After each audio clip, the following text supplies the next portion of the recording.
Welcome to another Next.js and JWT based authentication tutorial with Strapi backend and HTTP only cookie. I published another like this, but difference being last time I handled all the state management with Context API, but this time I used Redux. And before I go through the functionality, let's look at our backend. This is the Strapi backend. This is all our signed up users, and this is the Strapi backend server log.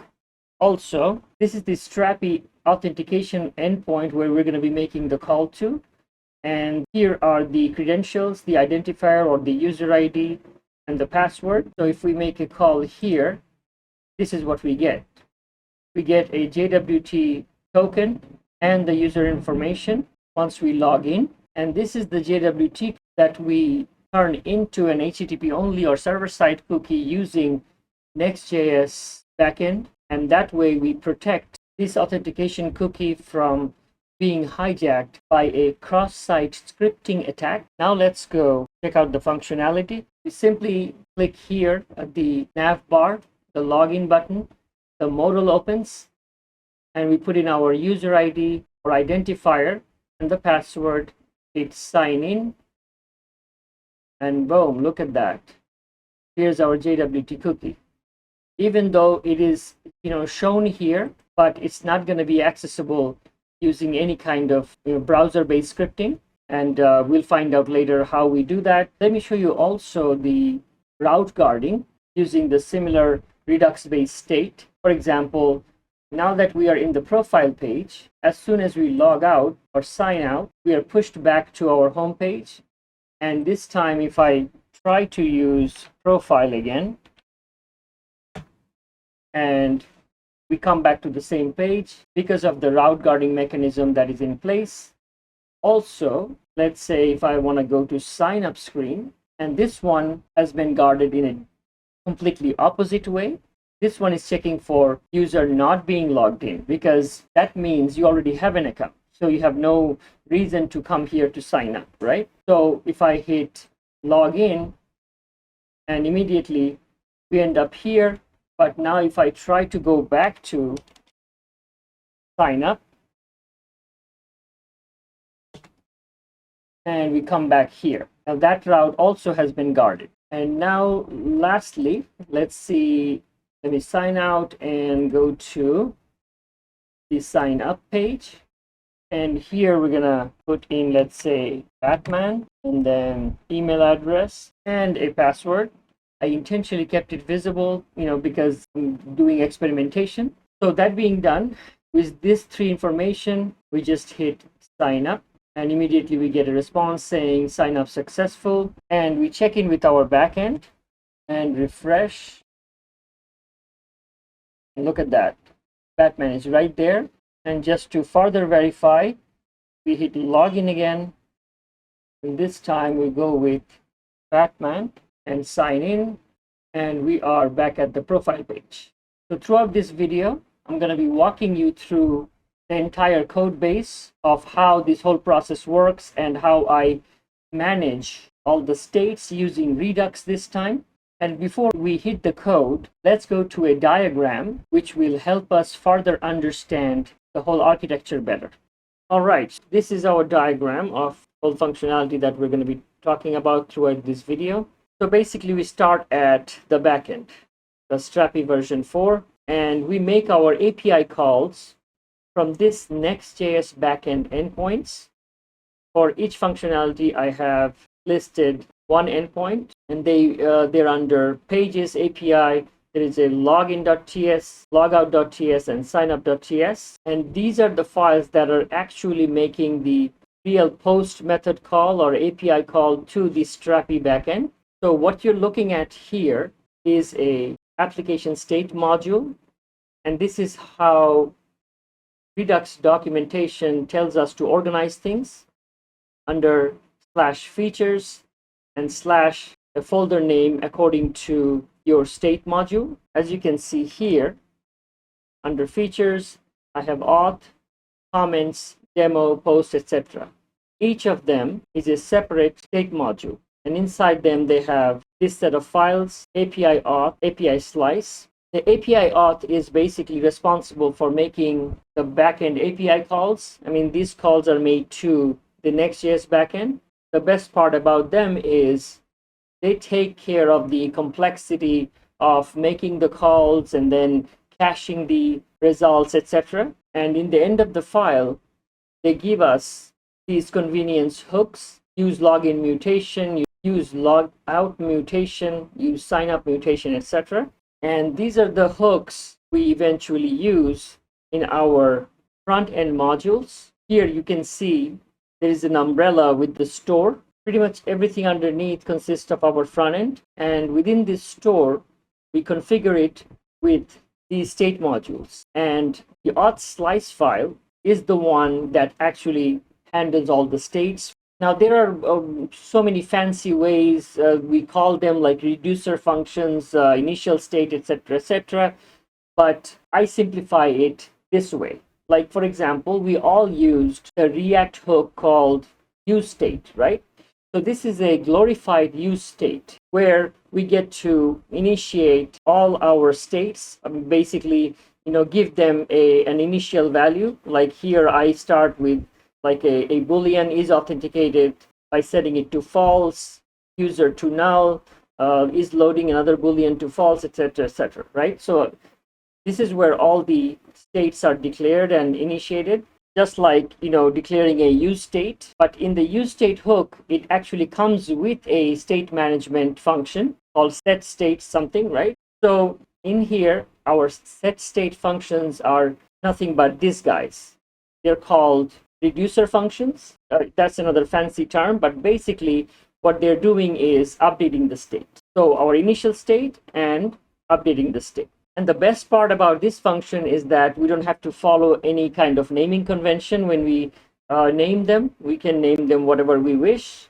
And when it comes to updating the state, we can update the state directly. We don't have to worry about maintaining the original state because Redux handles that for us by using a library called Immer behind the scenes.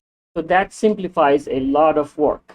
Now with this stuff, or basically the state modules, we build our store, we configure our store, and then we get a provider function from Redux and wrap our whole application with it and pass this store as an attribute value, and the store then manages all the state. Let's say we started at our navbar, and then we clicked on a login button, which opened up a login modal, and login modal had our login form. And this is another way I organize my client-side components. For example, components globals has the navbar because this is a global component. And then under UI UX, I have my login modal, and under component forms, I have all my forms. So this form, like login form and sign up form, everything should go under here.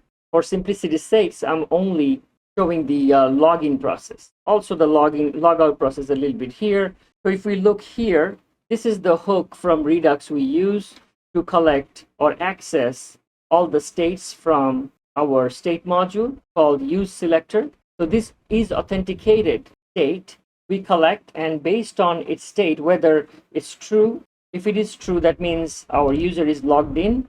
So we show the user profile image and take out the user login button, and vice versa. And then let's talk about logout, right? So when the logout button is pressed, we have to handle it in two different places. One, backend, and two, the front end. The front end state comes from the slice, and the backend functionality comes from the API auth via this handy hook, use logout mutation. This guy right here, once we invoke this logout function, it just makes the post request to this logout endpoint, and this one sends the message to Strapi by clearing out the JWT token and everything. So backend has been taken care of. We are completely logged out. And once that is successful, we just dispatch this logout success function. And this is how we actually invoke it. And this dispatch you will see when we reach the code that this actually comes from a very handy hook from Redux called use dispatch. So with that, we take this function dispatch and then pass along the update state function, which is logout success, and this guy goes ahead and updates everything to, let's say, makes is authenticated false, user null, is loading false, etc., etc., and thus everything gets reset, and we find our navbar reset to login button. Also, it also carries things like login modal state. So just like this, we invoke this, and this one would be setting this boolean to true. So once clicked on the login button, and this turns true, and thus our login modal opens up. So, and the same way, once we go to the login form, this is where we collect the necessary information like username, password, and then we invoke this mutation hook called use login mutation, get this login function and pass our username, password through that. And this one actually makes the post request straight to our backend, the login.ts, via this guy right here, this use login mutation. And this makes the call and gets the login information. And now that our backend functionality is taken care of, then once this is successful, we then call the auth success state management or state update function, called straight from here using the dispatch method, and invoke it. And this function accordingly update all these states. Is authenticated to true, add the user data, is loading to false, etc., etc. So that's about it. If it is still very convoluted to you, don't worry. We're going to be doing a lot of back and forth as we go to the code description. That said, let's go hit the code. All right, so we're at the code, and let's just start at the backend under APIs and login.ts. Just like we progressed through here in our diagram, Next.js backend endpoints. All right, so here we're just initially starting by checking whether it's a post request or not. And then we're collecting the identifier and the password from the request body, because this is what we're sending through our login form, as we will see very soon. So once we have our username, password, we are then using those to make a call to our Strapi client and make the post request to this Strapi API endpoint, which is /auth/local. That's where we have to make the calls for login or authentication. But quickly, let me show you how this Strapi API client look like. It's pretty simple, basically, and it's coming from the services. I just separated it out because of this. Yes, it has a whole bunch of other functionalities, but that's not our concern right now. We are just focusing on just this area right here. Basically, what it's doing is it's getting a whole bunch of environment variables, API key, etc., and using Axios to create a client by passing those through in there. So now it simplifies our actions, makes them easy, so that whenever we're making the post or put or get method call to our backend API, we don't have to worry about all sorts of API keys and folders, etc., etc. So it's pretty simple. So let's go back to our login TS. Also, as you can see, it takes care of the initial URL. So we don't have to tell it every time, oh, go to HTTP localhost such and such port. I mean, all that is taken care of right inside this one. So now all we have to say is /auth/local. Boom. So as soon as we make the post request, if it is successful, then we get this JWT token, as I showed you through the postman. So we just take that string, and immediately we also make the call to the specific URL given to us by Strapi, which is a pretty fantastic one, the /user/me. And that gives you only the current logged in user's information. And the reason we are using this because of this populate keyword that we have to use. Populate equals star. Because initially, when we make the request, and this response is taken here at the Strapi res, what happens is we get only these information, like we get the JWT token and the basic logged in users information. But since we are going to create this guy, separate this guy out, and create an HTTP only cookie, so we don't really want to send this to our client side. And also, if you look at here, this is only the base information. This is not giving us any extra info like profile photos or any such other extra stuff, which we can only get by using something like this. Okay, sorry. So you see user.me, populate, send, and we get all this extra info. See profile image and a bunch of other extra stuff, and its relation to comments, etc., etc. So we need all this information. And if you notice, this does not have the JWT token.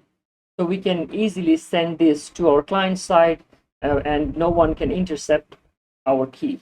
Now we know what we have in our user response. And to make this call, we also need this bearer token, this JWT, which we already collected. And this way, since this whole thing is only executed on the server side, we get to keep our JWT token at the backend, thus keeping it safe. So once that's done, and this is where we finally create a server-side cookie for ourselves. For this, we bring in this cookie library, and here we take the JWT, and this is where we set HTTP only to true to set this guy up as a HTTP only or server-side cookie. And then this secure, this is a pretty important one because this one determines whether or not the server will send the cookie via a HTTPS secure protocol or not. So here we make sure that we're just using a development environment, so that's why it is not necessary to be secure, because if we set this up as true, then we would have problem demonstrating during development time. And then we just max age. We just set up an age for that cookie, 1 year, okay, because it's safe on our server side. And then same site strict denotes that it's actually controlling the cross-domain access. And then the path with basically the location of the cookie, which is the root directory. And with that, we just set ourselves an HTTP only cookie or server-side cookie. And once everything's said and done, then we're sending a 200 message. And this time we are only involving the user data, the user response.data, just as we saw here. All the details and no JWT token. And the rest here are nothing but error handling. Now we look at the logout, which is even simpler. It is basically, same way setting the cookie, but this time it's turning that JWT into an empty string, and the max age is resetting to -1, and the path is the path. After said and done, it's just gonna give us a message saying logged out. And last but not least here, sign up, just like the login, but this time from the sign up form, we're getting username, email, and password. And this time we're using the backend URL, Strapi URL auth/local/register, giving our data in. And once this is success, it just sends us all the user data. And it does not give us any token or anything. So it's pretty safe. And the rest here are nothing but error handling. That said, now let's go and look into the store. All right, so before we look into the store, let's look into pages_app.tsx. And here we can see that here's all our components, but at the top we have a provider, which has an attribute called store, and we're passing the store to it, and we're wrapping the whole thing with provider. And where is provider coming from? Coming from React Redux. And where is store coming from? Store coming from store, that very folder we just created right here. Now let's go to the store folder. Now here I see our main file store.ts, right? This is the one is currently in action. But before I look into this, I'm just gonna go here and show you the original one, the simpler one. This is where everything is pretty much boilerplate. We're bringing in API auth slice reducer, configure store, setup listener, everything from Redux toolkit. And these are from my feature folder here under auth, and these are our API auth and API slice, right? So once we bring them in, we're setting them up under reducers. So here's our auth, here's our API auth. And because of the API auth needs a whole bunch of extra files to make API calls like Redux thunk and so on and so forth. So this is how we pass along that middleware, and Redux behind the scenes takes care of all that complexity for us. And in the end, setup listener store.dispatch, everything is fine and dandy. And this is the store manages all our state. Now with this, everything was fine. The authentication worked well, logout worked well, everything, right? But the problem was, as soon as I refreshed the application, our state went away. The logged in user became logged out because we were not persisting the state anyway. And by default, with this store, Redux cannot persist the data. I brought in this library called Redux Persist. So initially we declare a configuration file. We send the storage, which is coming from same Redux Persist lib storage. This actually helps us connect our Redux store to the local storage. And here we whitelist auth. Whitelisting means this is the only one out of all these state modules we want persisted. If we want, let's say, post, we're going to have to mention post here, but we don't need that. So with this configuration file, then we move to combine our reducers, use this combine reducer function, which is coming from Redux. And here we actually put our auth slice and API auth in there. And now we call in persist reducer, which is coming from Redux Persist. And what this one is doing, this is taking that configuration file and this root reducer, which is the combination of the reducers, and creating a persisted reducer. I mean, I named them accordingly, but you can name them whatever you want. This is just a variable. So this time, instead of listing all our reducers here, we're just passing this persisted reducer here. And in the middleware, we're adding this extra thing called, under get default middleware, this configuration serializable check. I mean, I tried it without it, and it, everything worked, but it kept giving, hundreds of red warnings because of some sort of serialization problem. And why we need serialization is because now Redux is serializing data into local storage and reading it back. And because of that, this config information I had to add, all these can be found in the doc. So finally, everything started working. And in the end, we concat, as usual, the API auth middleware, just like before. So once this is said and done, we're just declaring another variable, persister. And this persister is creating a special store where we are passing our store as a variable, and this is coming from Redux Persist. So now what do we do with it? Let's go see. Once that is done, we have to make a little bit of extra change here. Before we had provider, store, etc. wrapped up, but now we are bringing in another item from this library, persist gate. And in this persist gate, we are passing our persister, which we got from the store. We just saw, the last one, persister. We're just passing it along and loading set to null, because what this does is makes sure that the data has been read properly from the local storage. And up until then, it actually slows down the loading of the application. So once it makes sure that data has been loaded, then it goes ahead and loads up the application. And this way, we don't see any kind of jumpiness when start the app, change pages, refresh the app, etc. We find everything statically present. And just to see this in action, let's go here. We're seeing this guy is logged in, right? So now let's see what's happening under local storage. Look at this. Persist root. This is the object holding all our data right there. Let's make it a little bit larger. Is authenticated true, the user information, the provider, blah, blah, blah, created at. I mean, all sorts of information are available. That's what Persist library is doing. And now let's see what happens to this when we log out. Boom.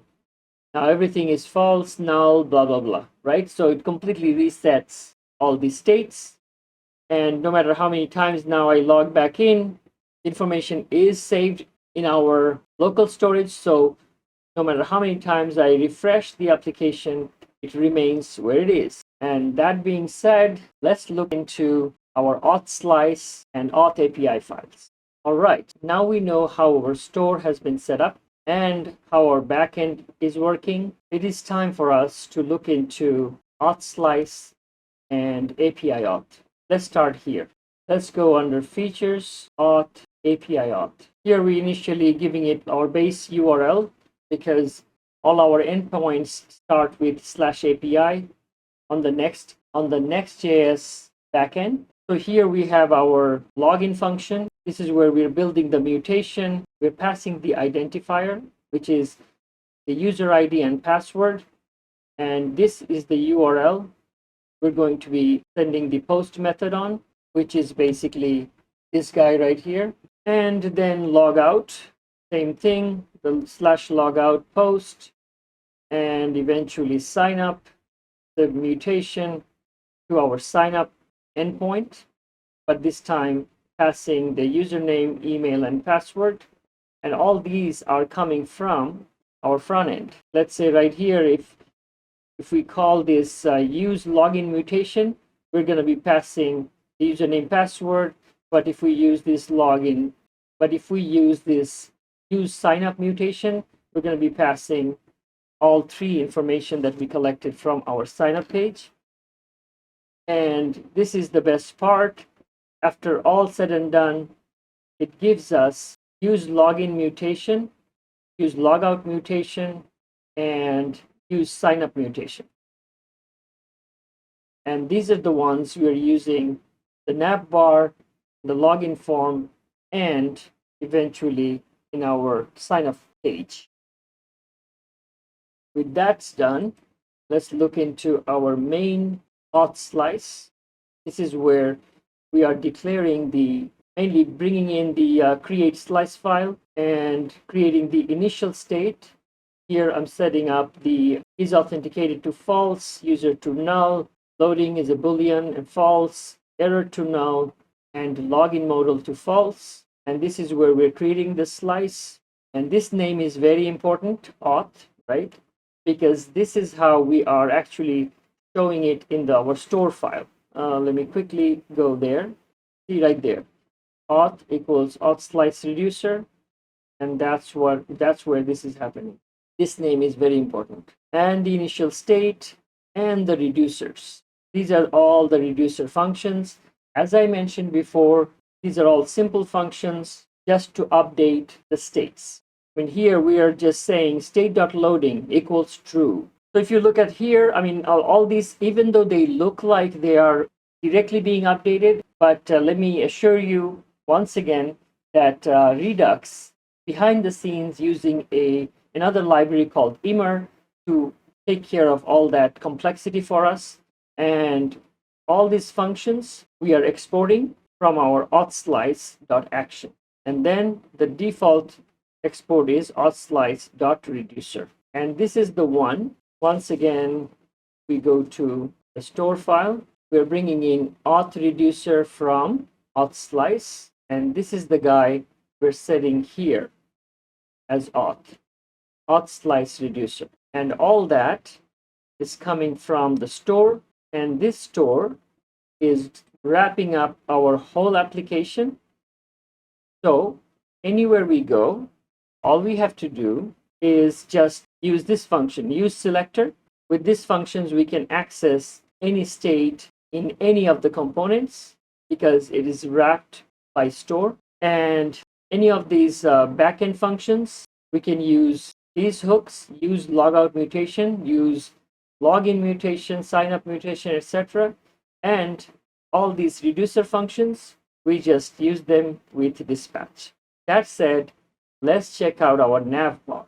All right, we are at the navbar, which is under component, global, and navbar, just as shown in the diagram. And these are the imports. Don't pay attention to all these whole bunch of details that are mostly styling related.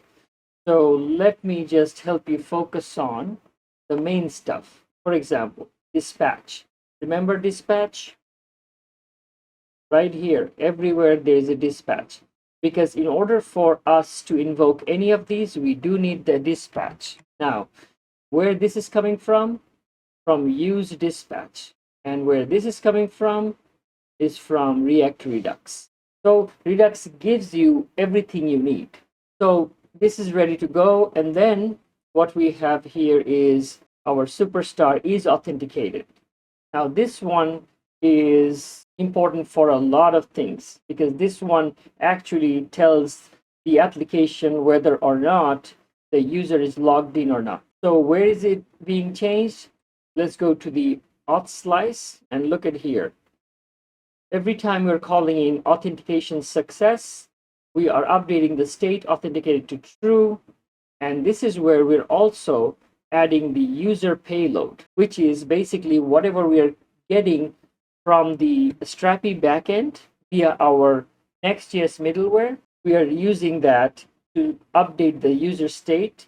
And what is the user state? Right here, the initial state, the user now, right? So follow this one. Let's go here. As you see right here, once we log in, besides using that mutation, once this is successful, we're actually calling dispatch and auth success. Sorry, I took a shortcut here. It's actually authentication success, which is this guy. And when authentication success is called, this is what we're doing. Updating all the state, filling up the user, turning the is loading to false, right? So that's why is authenticated is very important. And as I told you before, all you have to do use selector and then give it the root state as a state type, basically state, root state as the type. And where we're getting the root state from, it is coming from right here, the global interface.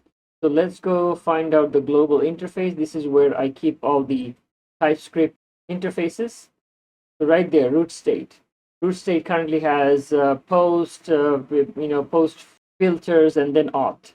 Basically, these are, I managed to take them out of the code so that it doesn't get too cluttered because I'm focusing on auth. But this is how I usually build my root state interface. I mean, here, let's say if I have more stuff like comments, I would add comments and demo, whatever is necessary. So root state type is a very important thing. So you pass that along, and then you just go to state.auth and you find out the authenticated state, the Boolean. So this is how, as I mentioned here, to get any state from the store. So now we do have our logout function and handle logout, right? So before I get into this, let's go track down our UI UX. So where exactly things are happening. So right here, depending on is authenticated, we are showing the login button. If it is not, like if it is false, then login.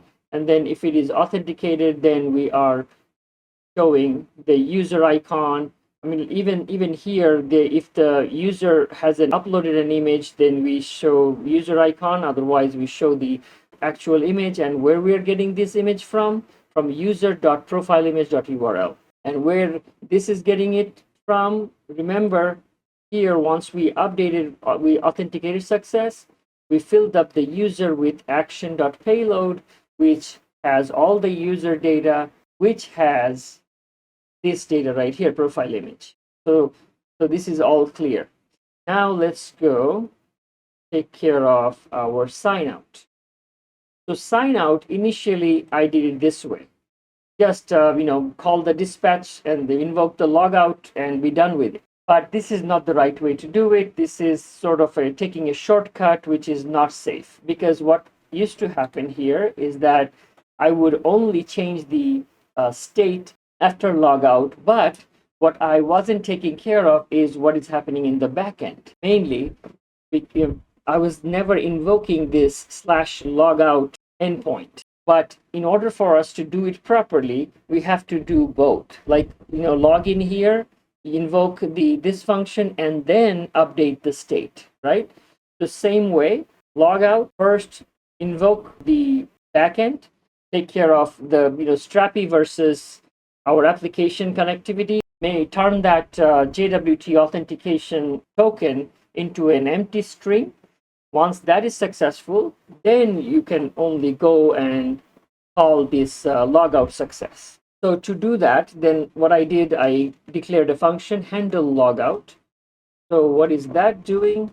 That is doing this. First, it is getting that logout function from use logout mutation, and we're calling it by awaiting it because this is an async function, and dot unwrap. And unwrap is something that normalizes any Redux output because it turns it into a regular promise. Now we actually send a post message to the backend, clear out everything, and at this point we call in our dispatch and pass along our logout success, which is logout success, which goes ahead and turns everything to false or null or whatever. This is the final touch. But before, what I was doing, I was just straight calling this one without taking care of the backend, which is a no-no. And that, my friend, is Navbar in a nutshell. Now let's go look into this login modal. All right, so this is our login modal. This is under component UI UX and login modal. And it is not doing much, but it's bringing in dispatch and is authenticated using use selector from the root state, and then it is also bringing in the login modal open, and this is why this state is necessary for this to open. As you can see here, to show if it is true, it will open. If it is false, it will close, right?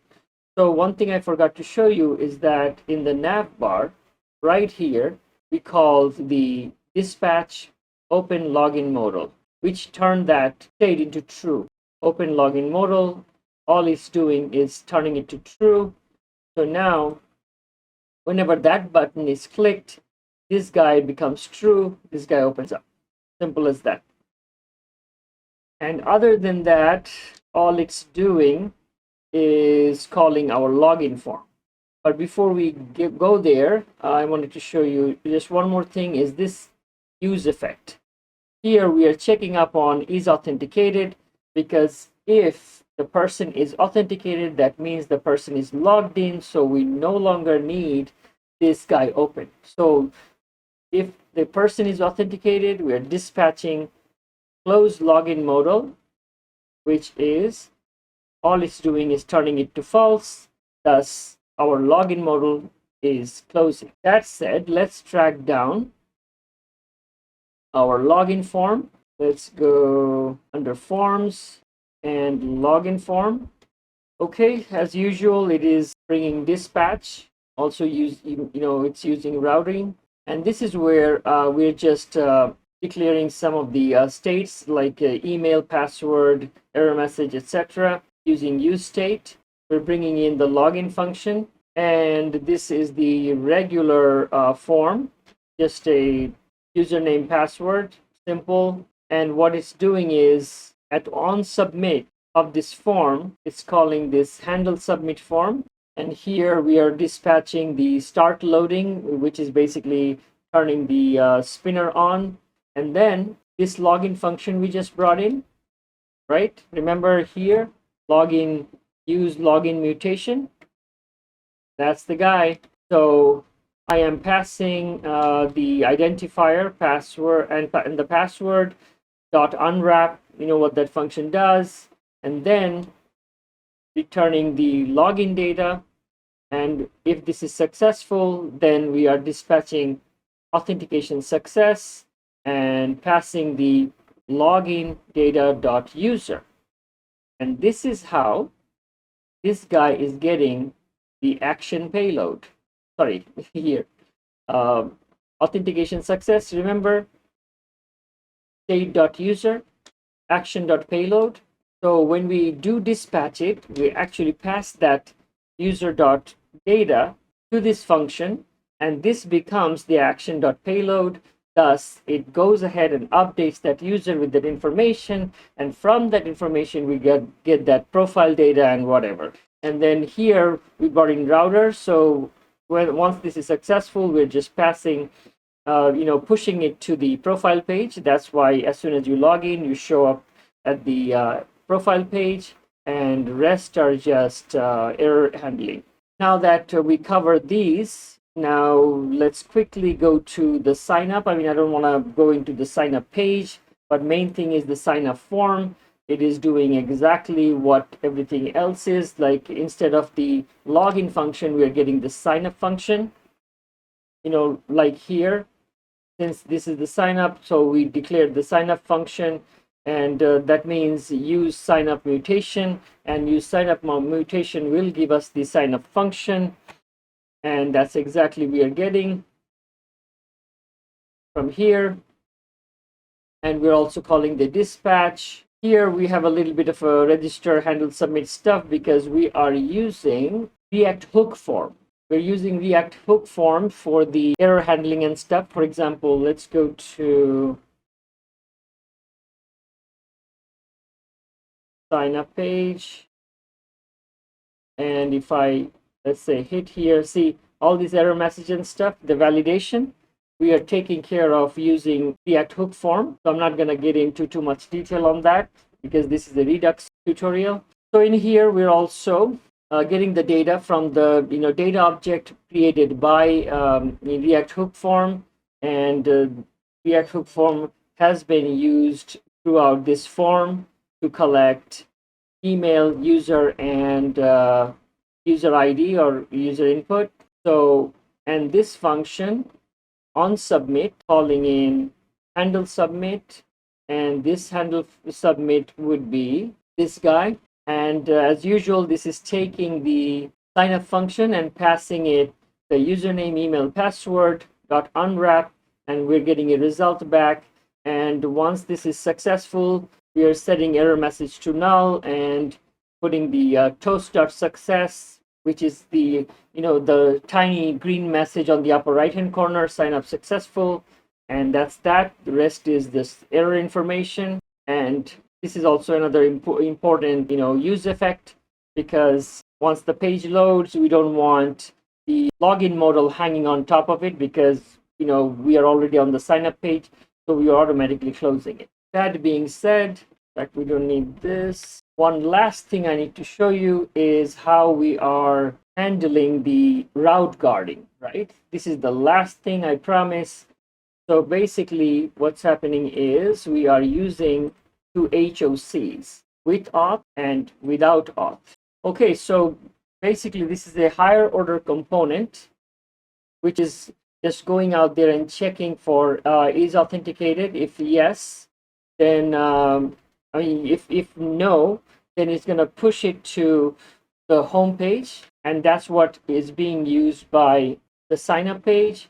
And this guy is checking for is authenticated, so it's going to push you to the profile.